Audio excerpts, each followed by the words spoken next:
Hello guys, I'm taking this video for an error in Volkswagen Touareg 2012 and onward.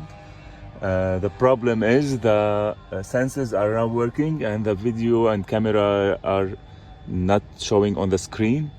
The problem is you have two sensors, sensor in the back and sensor below here. You have to take all this out, take the airbag switch off, this as well, and you can see the speaker down there. All what you have to do is to change it. Take it out from here, from this switch.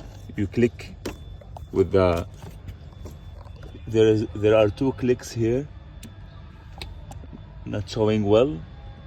You take this speaker out, you take the switch out, you change it, you put everything back in place, and don't forget to remove this panel here on the side, and you will be all done.